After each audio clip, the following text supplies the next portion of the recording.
दोस्तों आज का ये वीडियो बहुत ज़्यादा खास होने वाला है उन लोगों के लिए जिनको कि आईआईटी बॉम्बे में ऑफर आ चुका है आरए कैंडिडेट के तौर पे और जिनका रिटन टेस्ट होने वाला है और इंटरव्यू होने वाला है। इनाम मेरे साथ है इलेक्ट्रिकल डिपार्टमेंट से, लेकिन आज का ये वीडियो खास तौर से उन लोगों के लिए है जो कि आरए आईआईटी बॉम्बे में किसी भी डिपार्टमेंट के चाहे क्यों ना हो, उन सब लोगों के लिए है। तो निनाद, सबसे पहले आप ये बताइए कि आरए में कितनी कैटेगरीज होती हैं? हाँ, आरए में दो कैटेगरीज होती है जिसको बोलते हैं। पहली होती है इंस्टीट्यूट आरए और दूसरी होती है प्रोजेक्ट आरए।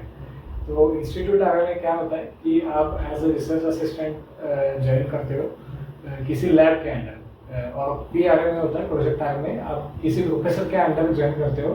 तो आपका एडमिशन के टाइम पे ही एक प्रोजेक्ट डिफाइन रहेगा, उस प्रोजेक्ट पे आप 3 साल के लिए काम करोगे। पी आरए हाँ, और इंस्टीट्यूट आरए। इंस्टीट्यूट आरए में आपको किसी लैब के अंदर में रहना पड़ेगा और जो है पी आरए जो प्रोजेक्ट आरए मतलब किसी प्रोफेसर के अंडर में आपको 3 साल काम करना पड़ेगा। 3 साल दोनों का ड्यूरेशन है, दोनों का ड्यूरेशन 60 टाइम है। तो सबसे पहले निनाद आप बताइए आपका कौन सा? मैं इंस्टीट्यूट आरए कैटेगरी में आता हूँ। मैं लैब के अंडर काम करता हूँ। लैब के अंदर में काम करता हूँ, किसी प्रोफेसर के अंदर आप नहीं। तो निनाद, क्योंकि इंस्टीट्यूट आरए आपका डिपार्टमेंट है, तो इस वीडियो में मैं आपसे चाहूँगा कि आप इंस्टीट्यूट आरए के बारे में थोड़ा डिटेल में बताएं कि क्या इंस्टीट्यूट आरए बनने के बाद, क्योंकि बहुत से लोग ऐसे हैं जो कि आईआईटी बॉम्बे से एमटेक भी करना चाहते हैं, साथ में थोड़ा टाइम निकाल के किसी एग्जाम का प्रिपरेशन भी करना चाहते हो, या फिर टाइम के लिहाज से काफ़ी एस्पेक्ट से सारे एस्पेक्ट को देख कर आप और बताइए कि इंस्टीट्यूट आरए में क्या कितना काम करना पड़ता है, क्या क्या है सब चीज़। अच्छा, तो हाँ, मेरी कैटेगरी है इंस्टीट्यूट आरए। तो मैं एक लैब के अंदर काम करता हूँ जिसका नाम है वाधवानी इलेक्ट्रॉनिक्स लैबोरेटरी। तो वेल लैब उसे बोलते हैं।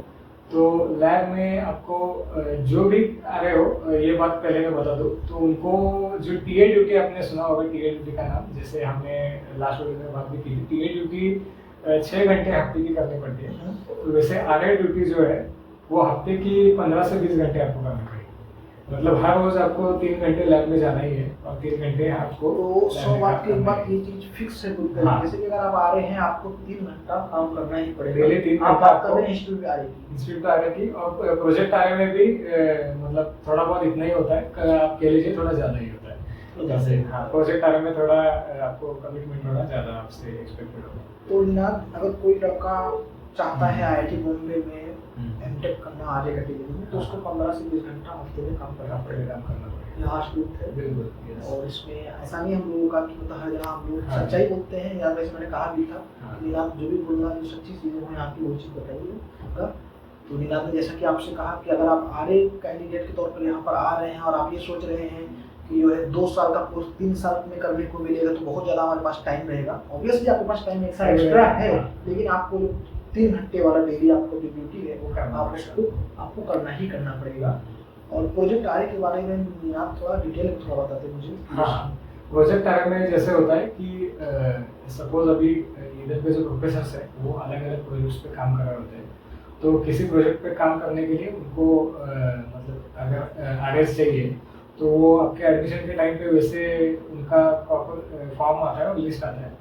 तो उसमें अगर आपका प्रोजेक्ट आरए में एडमिशन होता है तो प्रोफेसर के अंडर ही आपका सब कुछ जो भी है, आपका एमटेक का प्रोजेक्ट भी फाइनल जो हम थीसिस जो बोलते हैं वो भी आपको उन्हीं प्रोफेसर के साथ करना पड़ेगा। मतलब जो भी आपका करिकुलम है, जैसा कि कहा मुझसे कि इंस्टीट्यूट आरए में हमको 2 से 5 जो है हमको जाना पड़ता है, 2 से 5 हमको करना ही करना है। तो क्या प्रोजेक्ट आरए में ऐसा होता है कि आप कोई 7 बजे चले गए, प्रोफेसर के ऊपर डिपेंड करता है, कभी आप सुबह चलेगा, ऐसा होता है? ऐसा होता है हाँ। मतलब जैसे है कि प्रोफेसर जब भी आपको बुलाए तभी आपको जाना पड़ता है। तो एक तो डिफरेंस मुझे एकदम साफ दिख रहा है कि अगर आप जो है इंस्टीट्यूट आ रहे हैं तो आपको लैब में जाना ही जाना है 2 से 5, लेकिन अगर आप प्रोजेक्ट आ रहे हैं तो आपको प्रोफेसर के ऊपर डिपेंड करता है। वो आपको जो है 5 बजे भी बुला सकते हैं, वो आपको जो है शाम को भी बुला सकते हैं। आप बिल्कुल सब प्रोफेसर के अंडर में है। प्रेशर की जहाँ तक मैं बात करूँ, सबसे ज़्यादा प्रेशर किस आरए में होता है?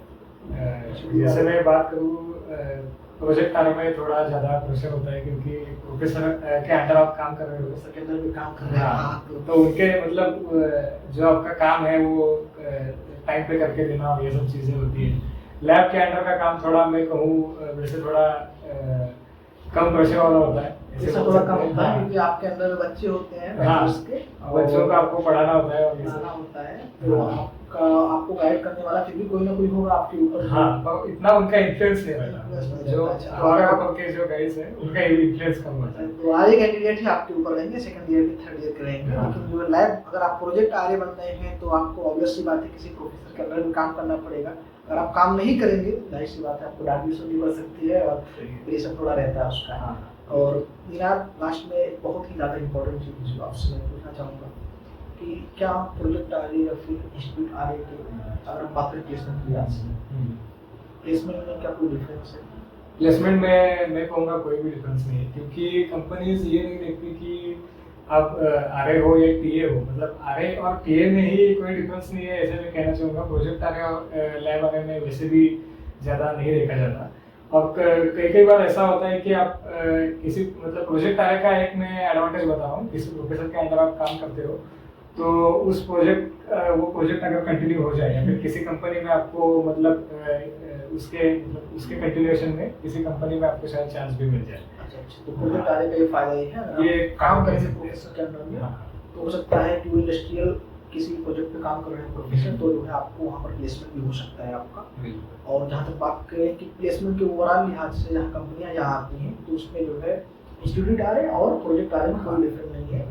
और जैसे कि निलाम ने कहा इवन टीए कैटेगरी और आरए कैटेगरी में कोई डिफरेंस नहीं है अगर हम बात करें इलेक्ट्रिकल डिपार्टमेंट की। तो निलाम भाई एक लास्ट चीज़ कि प्रोजेक्ट आ रहे या फिर इंस्टीट्यूट आ रहे का फॉर्म भी आ चुका है, लोग फिल कर रहे हैं, वो का ऑलरेडी लोगों ने कोप में लॉगिन करके रखा है और आईटी मुंबई का फॉर्म लगातार फिल करके चले जा रहे हैं। तो रैंक की मैं बात करता हूँ ज़्यादा, क्योंकि ऑब्वियस सी बात है टीए सबसे ज़्यादा डिमांडिंग है, लेकिन आरए में अगर बात करें दो कैटेगरीज हैं इसमें डिमांडिंग कौन सा है? दो कैटेगरीज, हाँ। इंस्टीट्यूट आ रहा है, प्रोजेक्ट आ रहा है में जैसे अभी के लिए डिमांडिंग बताना थोड़ा मुश्किल होगा, क्योंकि कैसे है कि बच्चों को फॉर्म फिल करते वक्त पता नहीं होता कि इंस्टीट्यूट आ रहा क्या है, प्रोजेक्ट आ रहा क्या है, वो अपने हिसाब से ये कर लेते हैं। तो मेरा ये पर्सनल सजेशन है कि आप इंस्टीट्यूट आ रहे को अपने प्रेफरेंस में आगे रखिए, उसके बाद प्रोजेक्ट आ रहे को रखिए।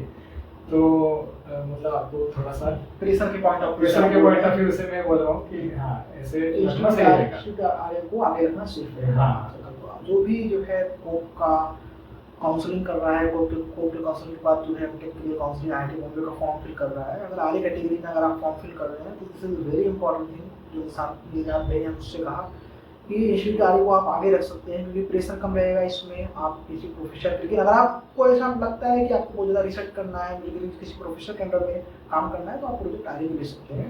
लेकिन निशांत ने जहाँ तक अपने एक्सपीरियंस से बताया कि जो है अगर प्रोजेक्ट आगे लिया जाए, इंस्टीट्यूट आगे लिया जाए तो थोड़ा आपको लिए मतलब प्रेशर के पॉइंट ऑफ व्यू से और ये मतलब आपके करिकुलम के पॉइंट ऑफ व्यू से भी ज़्यादा थोड़ा आपको हेल्प हो सकती है। तो निनाम भाई थैंक यू सो मच अपना टाइम देने के लिए, और आप लोगों से भी मैं अपील करूँगा कि इस वीडियो को ज़्यादा से ज़्यादा शेयर करें। वीडियो बनाने का मेरा इंटेंशन नहीं है पैसा कमाना, क्योंकि मेरा यूट्यूब मोनेटाइज ही नहीं हुआ है। मैं चाहता हूँ आप लोगों से आप लोग ज़्यादा से ज़्यादा इस वीडियो को शेयर करें, ताकि वो लोग जो कि बहुत से लोग ऐसे में देखता हूँ निनाम जो कि छोटी छोटी गलतियाँ करके ज़िंदगी में पछताते हैं यार, मैंने क्यों ले लिया, वो क्यों ले लिया। अब जैसे कि पहले वीडियो में तुमने बताया कि आईआईटी बॉम्बे में 2000 रैंक वाले जनरल कैंडिडेट का लड़का जो है, जैसे आपका ही 1780 रैंक था, आप यहाँ पर आरए कैटेगरी में टॉप ब्रांच में यहाँ से आप एंटेक कर रहे हैं।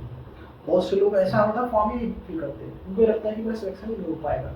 इसलिए आप लोग इस वीडियो को ज़्यादा से ज़्यादा शेयर करें। मेरे ख्याल से यूट्यूब पे पहला ऐसा वीडियो है जो कि प्रोजेक्ट आरए और इंस्टीट्यूट आरए के बारे में अच्छी तरीके से आप लोग को बताने की कोशिश कर रहा है। और थैंक्स टू निनाद भाई